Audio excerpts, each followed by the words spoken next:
Welcome into the In the Money podcast for KeenelandSelect.com. Jim Goodman back with us for our second one of these for 2016. Jim's the director of simulcasting and mutuals for Keeneland, and we're going to take a look at 3 graded stakes on the Saturday card at Gulfstream Park and a couple, including a Derby prep out at Santa Anita. But start down in Florida, Jim, with the 4th race. The Grade 3 Marsha was River on the turf for fillies and mares, 4 and up at a mile and a 16th.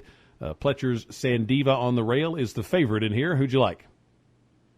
Well, I like Sandiva to run second or third. I like Tudapacey, the Irish horse in the 8 hole. Won the South Beach last time out at Gulfstream on a good turf course. I don't think the weather's going to be too bad down there at Gulfstream, so he probably won't get a good soft turf. But he's done well. She's done well on all surfaces, and she's really getting good right now for Bill Mott. And I love the fact that Mott's got her going in the right direction. She stretches out from 7.5 furlongs to a mile and 16th. She's 2 for 5 at Gulfstream and 2 for 2 at the distance at mile and 16th. So I think Tudapacey has a really good shot here. Sandiva obviously had a tough trip in the Grade 3 My Charmer, and she finished behind Hope Cross, the 7 in here, who's also got a shot. But she may get stuck on the inside again because I don't think she's got enough speed to get to the lead. I think Tudapacey may get to the lead from the outside and may control it a little bit. Quiet Kitten, the other horse that does have early speed, and she could control the pace for a long way, but she's moving up in class a little bit, and I don't think she's as good as Tudapacey. I would use Tudapacey the 8, I'd box with Sandiva the 1, and I'd play a $1 try 8 with 157 with all to try to kick off to a good start at Gulfstream. I'm going to take partisan politics for Chad Brown. He's so good off the layoff, and this one's going to have to improve a little bit, but you'll get a little better price than you normally would on Chad Brown because she hadn't put up quite the number yet that some of the others have, and I thought that as a 4-year-old, maybe there's a little more upside there for her as opposed to some of these who are a little older. And her race on in the Pebbles, 2 starts back in October, 96 buyer would give her a shot at here if she can improve just a little bit off that. So I'm going to take partisan politics, key her in exactas with Sandiva, Tudapacey, Hope Cross, and Strike Charmer, who I think is a little bit interesting at a price. 7th is the Grade 3 Hal's Hope at a mile for 4-year-olds and up. And the 2 lowest prices in here, the 1 Matru and the 3 Mish a Wish, both of them on the morning line are under 2 to 1. So I'm going to try Valid because 3 to 1, and you don't have Chad Brown or Pletcher, so you got a chance to maybe get that 3 to 1 on Valid. And this horse loves Gulfstream and has 4 wins at a mile, and just a high quality horse that I think you could get a nice price on against. And then I would just use him over those other 2, and then maybe a smaller exacta with those other 2 over Valid. Probably not the greatest betting race because the top 3 choices certainly figure to be in the 2 of those figure to be in the exacta. But I'm going to try for a little value with the 4 Valid. How about you? I think figure out the one that you like and do a $10 try key that horse over the other 2 because I think they are the 3 best horses in a 6-horse field. So I think Matru, if he runs back to the Cigar Mile, I think he wins. If Toneless were in here, he'd be 1 to 5, and he only lost to Toneless by half a length. Miss a Wish came out of the same race and got beat by a length and a half. So I think those 2 are the legitimate short prices, and I think you can make a case for Valid being the value at 3 to 1. I just don't know if Valid is that good at a mile. He's 4 for 11, but I don't think he's faced the competition that the top 2 have. If I had to pick one, I would pick Matru, and I would key him over Miss a Wish and Valid in a trifecta and just try to make sure those 3 run 1, 2, 3. Let's go to the 10th race at Gulfstream on Saturday, the Grade 3 Fort Lauderdale on the turf, 4-year-olds and up at a mile and a 16th. And pretty good-sized field here, and I thought a real evenly matched group. Who did you land on? Yeah, I started to pick Heart to Heart, the 11 horse, because of the flow of the race. And Le Peru should be able to make the lead and control the pace. And I really had him picked, and then I changed my mind. Lockby is so good right now, and Lockby was good for a while and just, knocking on the door, and then all of a sudden, the last 3 races at Gulfstream and Gulfstream West, he's been on 101, 100, 103 buyer, and won by 4.5, 3 3/4, and 4, which tells me that when you win by 3 lengths on a turf race, and 4 lengths and 4.5, you've got a little bit left in the tank. So I think Lochte is on a roll right now, and I would take him on top. I think Heart to Heart has got a real shot in here if he does get an easy lead. So Lochte's got to kind of keep contact with him from the rail, but I think Castellano can do that, and that's another thing. Rispoli to Castellano is worth at least 3 or 4 lengths. So I think Lochte's a good bet here. I'd take Heart to Heart second. Skyflight, the 9 would be included in all wagers and exactas and tries. Rosario and Cassie are a good combination, and 2 straight wins for Skyflight. So I would take Lochte the 1 over the 9-11 with as many as you want to put in the third spot. I'm going to take Chad Brown again in here at 5-1. This horse doesn't have any buyer figures north of 100, which will give you a chance to get somewhere near that 5-1. I think 4-year-old. There's some upside left, and he finished his 3-year-old year with his best race, and a little improvement off that I think gives him a shot at a little bit of a price. Got to use Lochte, Heart to Heart with him, War Correspondent, and Skyflight.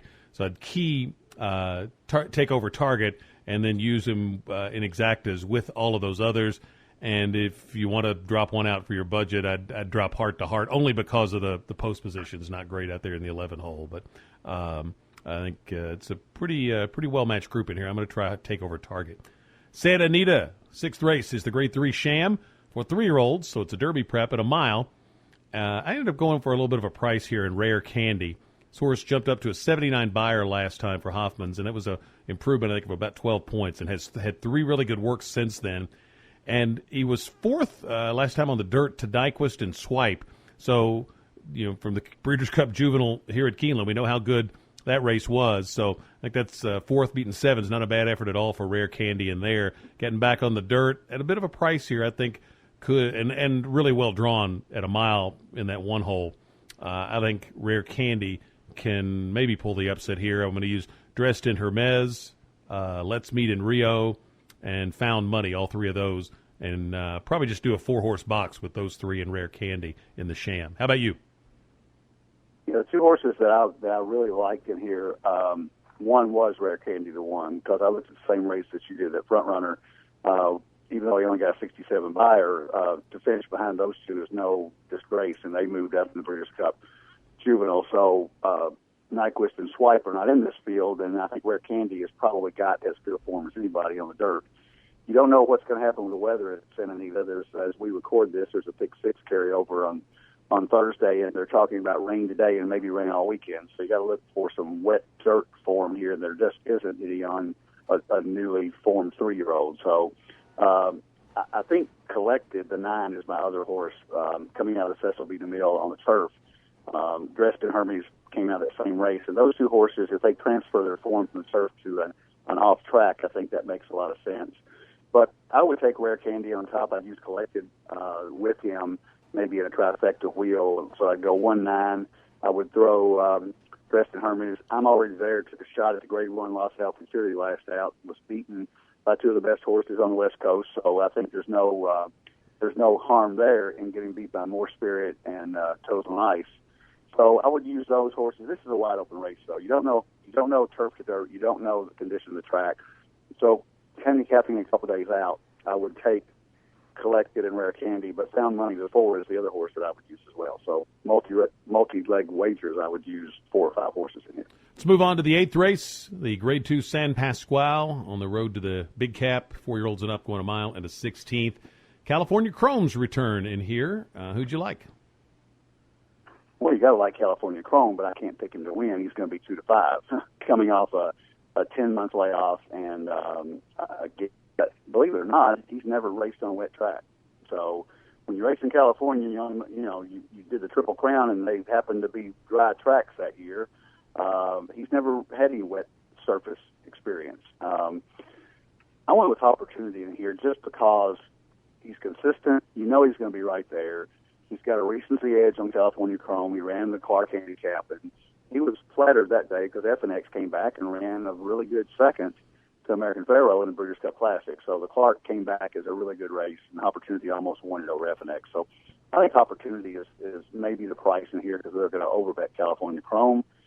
I can pull for California Chrome to win. I'd like to see him have a nice 2016. It's a nice gift from the owners to let him race it at age 5 before he goes to the breeding shed. But I think Opportunity has a little bit of edge on him here today. I would just box those two in the exact, or take Opportunity and pick 3s and pick 4s to try to get a price.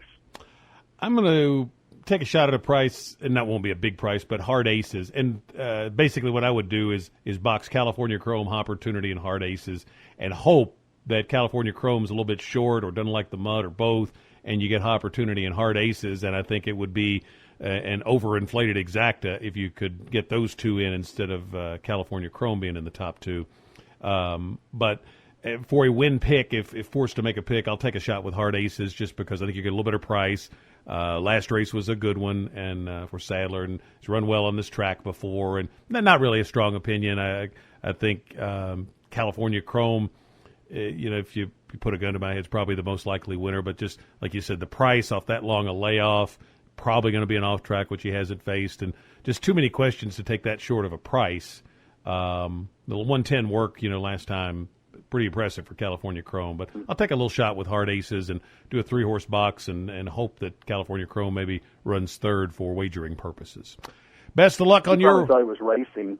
Pardon me? Thought he was racing last time. They did that work right before the first race. Oh, that's right. So he probably had the idea he was really supposed to run fast because he thought he was racing that day instead of working in the morning. So maybe he's got a 6-furlong race in him. He may have. You never know. Best of luck with your wagers this weekend, and we'll be back next Saturday with another edition of the In the Money podcast for KeenelandSelect.com.